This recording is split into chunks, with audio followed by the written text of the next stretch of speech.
작업장 안에 오늘 의뢰 들어온 차량이 대기 중입니다. 내부 상태가 그야말로 충격적입니다. 곳곳에 빼곡히 피어있는 곰팡이들. 도대체 왜 이런 상태가 된 걸까요? 지하 주차장에 한 1년 가까이 좀 방치를 해두신 상태라 그 안에 있던 뭐 습기나 이런 부분 때문에 곰팡이가 많이 생긴 그런 차량이고요. 그래서 이제 실내 세차를 알아보시다가 일반적인 세차로는 좀 해결이 안 되실 것 같아서 정밀 세차나 특수 세차 이쪽으로 알아보시고 이제 연락을 주시고 차량이 입고된 그런 상태입니다. 좁은 실내에선 정밀하게 세차를 하는 것이 어렵고 곳곳에 있는 곰팡이를 완벽하게 제거하려면 탈거를 해야 합니다. 사실 탈거도 쉬운 일은 아닌데요. 시트는 물론 바닥 매트까지 내장재들을 탈거하는 데 걸리는 시간이 무려 2시간입니다. 이렇게 탈거 작업을 하다 보면 금세 땀범벅이 되고 만다고 하네요.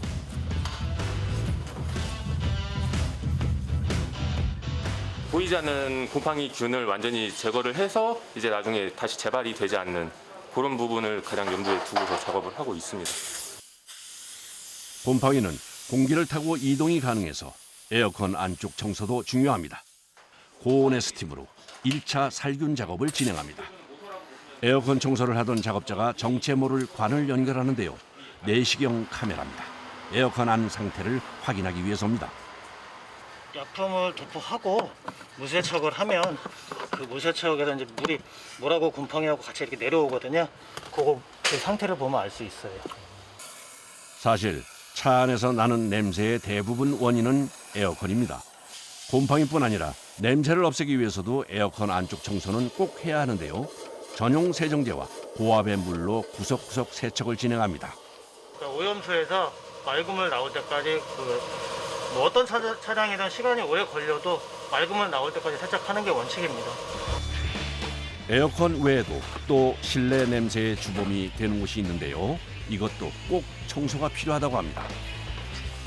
내부로 들어가는 통로기 때문에 이제 안쪽에서 이제 집어넣는 필터가 이쪽에서 확인이 되시는 건데 여기가 오염이 되면은 당연히 이 오염물이 당연히 안쪽으로 들어가서 이제 내부에서도 이제 뭐 먼지가 들어온다든지 아니면은 뭐 벌레나 이제 나뭇잎이 썩게 되면 그 부패한 냄새가 이제 들어온다든지 그런 이제 좀 위생적으로 안 좋은 상황이 발생이 될 수 있기 때문에 그래서 이제 진행을 하는 것이 이제 카울 클리닝이고요. 이곳은 평소에 세차하지 않는 부분이기도 하고 빗물이나 먼지가 오랜 시간 축적이 돼 있던 곳이라 오염이 쉽게 제거되지 않아 1차로 스팀을 분사해 묵은 때를 불린 후에 세척해야 합니다. 작업자가 차 바닥에서 더러운 물이 담긴 대야를 꺼냅니다. 이게 뭐예요?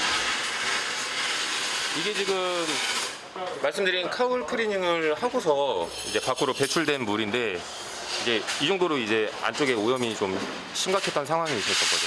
네. 이번엔 특히 심각하게 곰팡이가 많이 피어 있었던 시트 청소입니다. 한 번에 제거가 쉽지 않아 최소 3번은 스팀과 거품 작업을 반복해야 합니다. 곰팡이랑 같이 섞여서 이제 여기 보시면 때 나오는 거 보시죠. 곰팡이 색이 확연하게 드러납니다. 정밀 세차 내내 때려야 될 수 없는 것이 고온의 스팀인데요. 열기와 연기 모두 작업자를 참 많이 힘들게 합니다. 보통 300도 된다 그래요. 300도 온도요? 예. 그래서 잘못하면 작업하다가 잘못하면 이렇게 살짝 세치면 좀 비고 저도 뭐 여기 손은 뭐 딘 데도 많고 발도 여기도 한번 디어가지고 또 병원 좀 다니고 그런 적도 있어요. 마무리로 혹시 조금이라도 남아있을지 모르는 균을 제거하기 위해 살균과 탈취 작업을 진행합니다. 모든 작업이 끝나면 탈거했던 시트와 바닥 매트까지 원위치에 조립해 놓습니다. 깨끗해진 자동차. 보는 제가 속이 다 시원하네요. 전부 마무리도 됐고요. 이제 고객님한테 이제 차량만 인도하면은 오늘 작업은 마무리가 됩니다. 수북히 앉아있던 곰팡이가 모두 제거됐습니다. 작업 전과 비교하면 언제 그랬냐는 듯 몰라보게 깨끗해진 모습입니다. 정밀 세차를 마친 후 차량을 고객에게 인도하기 위해 약속 장소에 도착했습니다. 이제 곰팡이 걱정 안 해도 되는 거죠? 그 에어컨 이거 틀어도 문제 없는 거고요. 네. 이렇게 보시니까 어떠세요? 너무 빨리 차를 운행하고 싶은데요.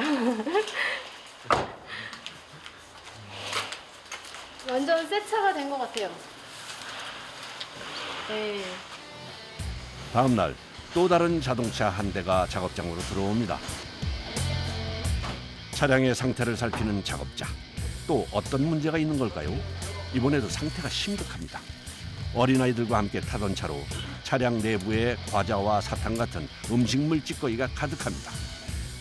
요런 데에 껴있다고 생각을 하시면 실제로 브레이크를 작동을 해야 될 때 뒤에서 이제 방해를 하는 요소가 되기 때문에 요런 쓰레기 같은 거는 되도록이면은 이제 차량 안에서 있지 않도록 바로바로 치워주시는 게 뭐 위생상에도 이런 것 위생상을 위해서도 이제 필요하시고 안전을 위해서도 조금 필요하신 부분이라고 생각을 하고 있습니다. 이번에도 내부 시트부터 빼냅니다. 뒤에 사탕이다. 사탕. 초콜릿인가 이거는? 시트 밑부분은 상태가 더 안 좋아 보입니다. 2열 이 방석 부분이 열린 공간은 아닌데 사실 열린 공간은 아니지만 등판과 방석이 이렇게 분리되는 이 틈 사이로 오염이 많이 들어가요. 그래서 애기들이 뒤에서 과자를 먹고 흘린다든지 아니면은 뭐 장난감을 갖고 놀다가 뭐 들어간다든지 뭐 그래서 이 밑에 쓰레기가 쌓이는 경우가 많거든요. 근데 이제 이 부분은 다들 모르시는 부분들이죠. 평소에 볼 일이 없기 때문에. 장난이 아닌데. 탈거가 진행될수록 그야말로 총체적 난국입니다. 일단 부피가 큰 덩어리들은 청소기로 제거해 준 후에 본격적인 세차에 들어가야 합니다. 일이 몸에 배웠다고 하지만 이렇게 상태가 안 좋은 차량을 청소하는 것은 사실 보통 힘든 일이 아닙니다. 내부 세차에 필요한 세제는 직접 배합해 사용하는데요. 세척력뿐 아니라 향기도 신경 쓰기 때문이라네요. 그런데 뿌리는 양이 상당합니다. 차량의 오염도나 이제 악취가 나는 상태에 따라서 이제 양을 조절을 해서 사용을 하고 있고요.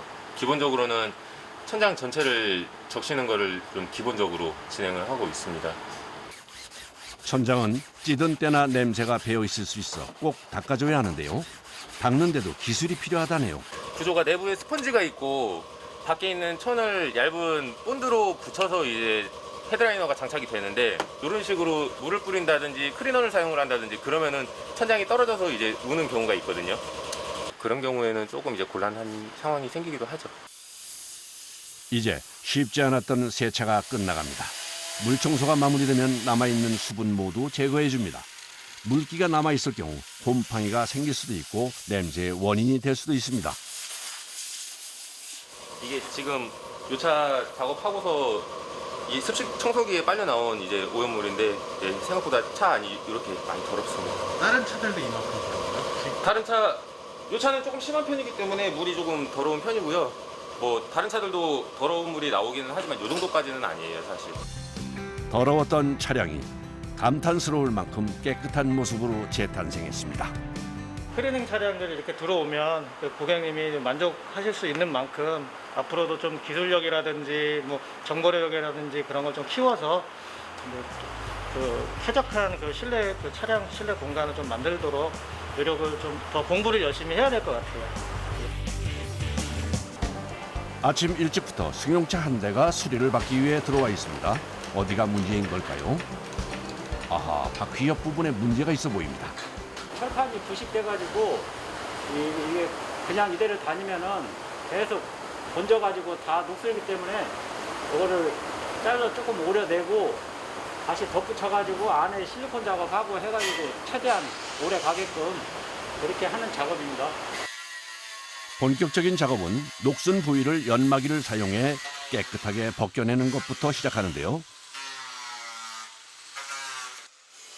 그 후엔 차체의 부식된 부분을 잘라줘야 합니다. 보이는 부분은 이만큼밖에 없는데 실질적으로 떼어내면은 이렇게 여기 틈새 부분이 다 이게 녹이 번져가면서 지금 녹슬어 있는 상태입니다. 자동차라는 게 겉에 철판하고 안에 철판하고 있기 때문에 여기 용접 부분에서 물이 아무래도 오래 타다 보면 물이 들어가서 녹슬기 때문에 이런 현상이 일어나면은 빨리 정비 공장에 와가지고 수리하는 게 자동차 오래 타시려면은 그게 제일 좋은 방법입니다. 겉부분과 비교해 안은 더 녹이 많이 쓸어 있는 상태입니다. 상처가 치료를 안 하면 번지는 것과 같이 자동차의 녹도 점점 파고들면서 넓어지기 때문에 조기에 수리하는 것이 무엇보다 중요하다고 합니다.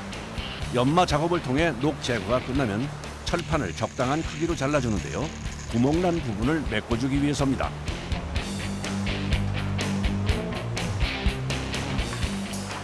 먼저 자동차의 안쪽 부분부터 용접 작업을 시작하는데 용접과 망치질을 반복하면서 철판을 평평하게 펴면서 붙여줘야 표면이 깔끔하게 마무리된다고 하네요. 구멍난 안쪽 부위가 말끔하게 메꿔졌습니다. 그 이제 단차 뭐 이런 것들 다 맞춰야 하기 때문에 좀 신경 쓰는 것들이 많이 있습니다.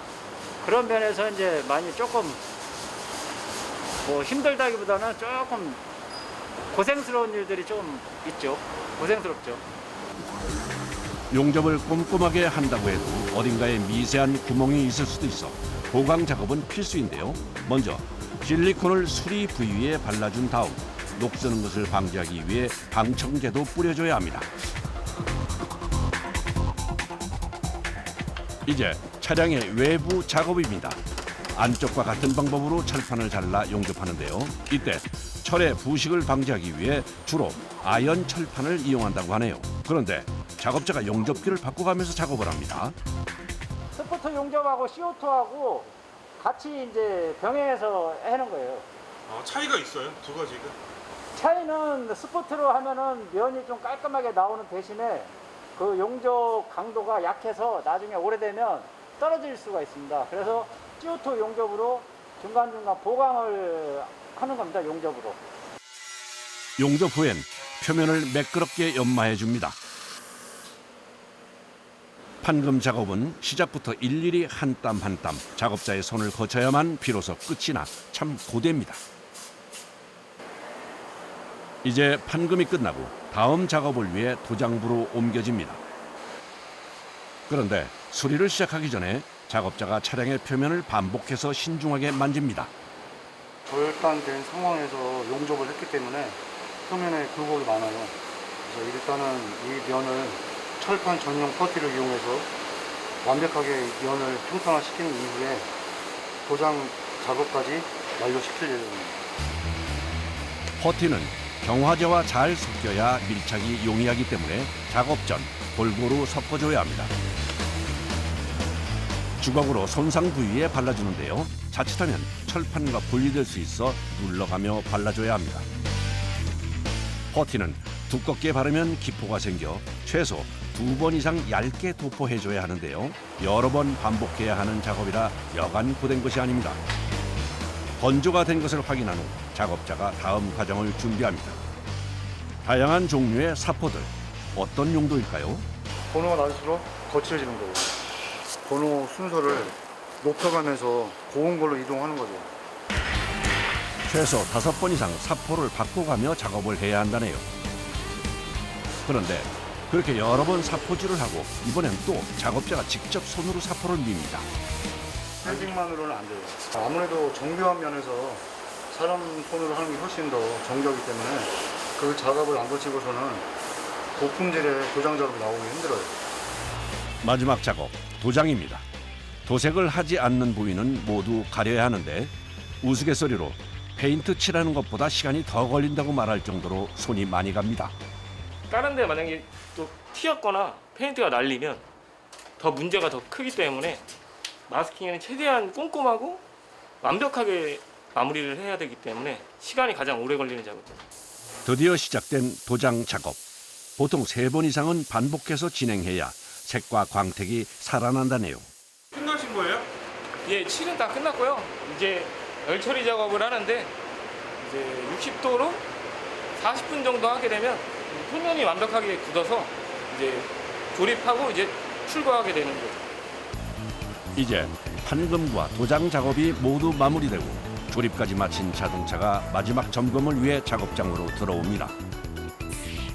수리 전 녹슬었던 부분이 감쪽같이 말끔해졌습니다. 이 차량은 보다시피 지금 라이트에 크기가 차 있잖아요. 이 라이트에는 숨구멍이 있는데 예를 들어 장마철이나 이제 세찬 시에 이제 숨구멍으로 이제 빗물이나 그런 것이 들어가면 이렇게 습기가 찰 수가 있습니다.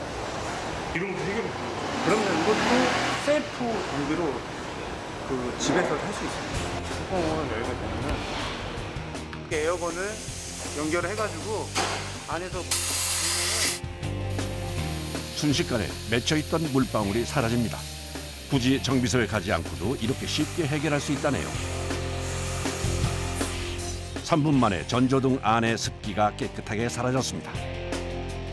셀프 세상 가서 에어를 부시고 어느 정도 이제 물기가 제거가 되면은 이제 나머지는 라이트를 켜고 다니시다 보면 그 연료 인해서 남은 물기는 깨끗이 제거가 됩니다. 직접 수리할 수 있는 것이 또 있다네요. 차량들 보시면 이게 손잡이 부분 안에가 이렇게 문이 열어서 탈 때 손 넣다 보면 이렇게 기스가 많이 나요. 이런 부분도 치약으로 깔끔하게 제거가 됩니다. 치약을 부드러운 천에 발라 흠집이 난 부위를 싹싹 닦아주면 끝입니다. 아하, 엄청 간단한데요. 정말 이렇게 쉽게 흠집이 없어질 수 있을지 잘 믿기지 않았는데, 이야, 신기합니다.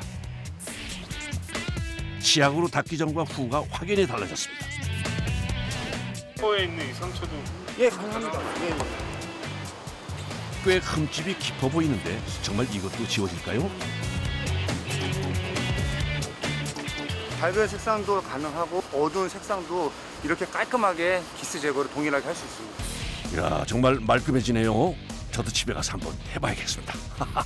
심하지 않은 것들은 이렇게 자가에서 기스 제거 치약으로 하셔도 깔끔하게 복원을 하실 수 있습니다. 다음 날 다시 찾은 정비소. 또 다른 차량의 수리를 준비 중입니다. 전기차는 메인 전원을 차단을 하지 않으면 혹시나 전기가 흐를 수가 있기 때문에 작업을 하다가 큰 인사사고가 생길 우려가 있어서 이거는 이제 전기차들은 다 매뉴얼에 또 있는 내용입니다. 그래서 꼭 작업하기 전에 전기차들은 이런 절차가 필요합니다. 주 전원을 차단한 후엔 외부의 배터리 선도 꼭 빼줘야 안전하게 작업을 진행할 수 있습니다. 문이 안쪽으로 많이 휘어 있습니다. 이거는 알루미늄으로 돼 있어가지고 조금 강도가 센데 최대한 두드려가지고 단차 맞춘 다음에 판금하면은 깔끔하게 됩니다. 전기차는 고압 전류가 흘러서 위험하기도 하지만 단단한 알루미늄으로 만들어져 수리가 까다로운데요. 일반 차량에 비해 수리 시간도 2배 이상이 소요된다는군요. 조금씩 들어간 부분 이제 뽑아내는 작업을 할 겁니다. 눈이 안 보이는데도 그걸 작업을 하셔야 돼요. 아, 이제 많이 하다 보니까 손에 이제 감각이 이렇게 만져보면 들어간 부분이 이렇게 만져지거든요. 본격적인 판금 작업이 진행됩니다.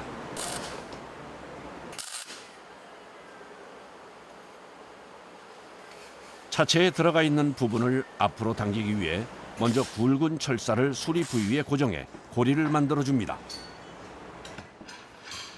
그리고는 도구를 이용해 조금씩 당겨 안으로 휘어있는 알루미늄 자체를 서서히 앞으로 뽑아냅니다. 덜 당기거나 너무 많이 빼도 안 되기 때문에 신중하게 상태를 보면서 진행해야 하는 작업입니다. 마무리로 표면을 정리하면 판금 작업이 마무리됩니다. 여기에 이제 도장 작업이 다음에 과정에 들어가면은 거의 뭐 문짝이 신차 수준에 완벽하게 되죠. 다시 도장부입니다. 퍼티 작업은 최종 결과물의 완성도를 좌우하는 만큼 신경 써서 진행해야 하는데 차체의 재질에 따라 퍼티의 종류도 달라진다네요. 아이언 합금에는 일반 퍼티를 발랐을 경우에 고장이 나가지고 철판에서 이탈돼버려요. 나중에 기포가 발생될 수 있고 여러 가지 생길 수 있고 아이언 합금 전용 아이언 퍼티를 바릅니다.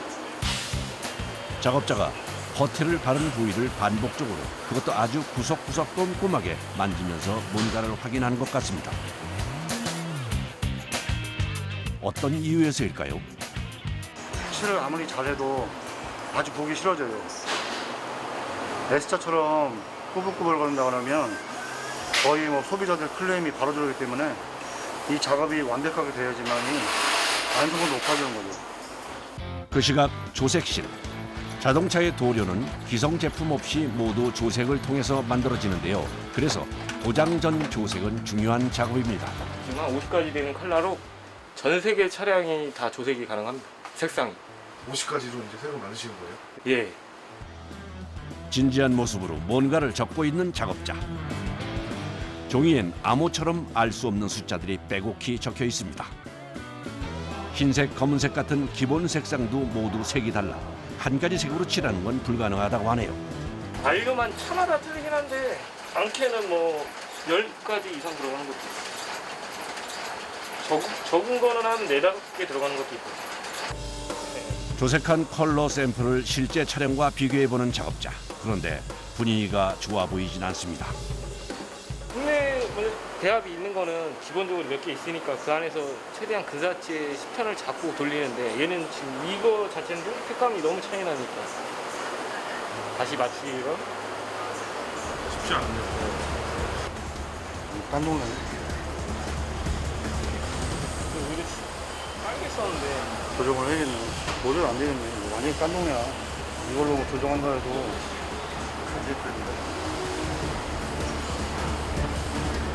차량이 뭐 햇빛에 많이 UV 노출돼서 UV 코팅이 깎여 나가서 안에 있는 베이스가 탈색이 되는 거예요. 그러니까 색감도 지금 유럽 이런 쪽에서 미국에서 넘어온 거기 때문에 좀 틀릴 수도 있어요. 특히 이 브랜드의 차량은 조색이 어렵다는데요. 색상이 제대로 나오지 않자 경력 30년이 넘는 베테랑 작업자가 나섰습니다. 34년 경력의 경험치를 통계 삼아 예민한 촉으로 도료들의 비율을 맞춰갑니다. 단 1g만 잘못 들어가도 원하는 색을 얻을 수 없기 때문에 사실 조색은 쉬운 작업이 아닙니다. 그런데도 불구하고 이렇게 거침없는 색조합이 가능한 이유는 오랜 경력이 만들어준 경험 덕분입니다. 보통 제조사 기준으로 나와 있는 색 코드가 몇 가지가 있는데 거기에 적용되는 차들도 있지만 너무 다른 경우는 지금처럼 조정을 통해서 다시 배합해야 합니다. 이게 뭐 조색을 했더라도 100%는 없기 때문에 뭐 근사치에 맞춰서 최대한 컬러를 살리는 게 그 재작업률이 없고 컬러 매칭도 되게 잘 되고. 공들여 찾아낸 최적의 색상으로 작업자가 기분 좋게 도색을 하고 광택을 올려주는 코팅제 작업까지 모두 마무리됐습니다. 컬러도 잘 나왔을 것 같아요. 되게 힘든 과정이셨잖아요.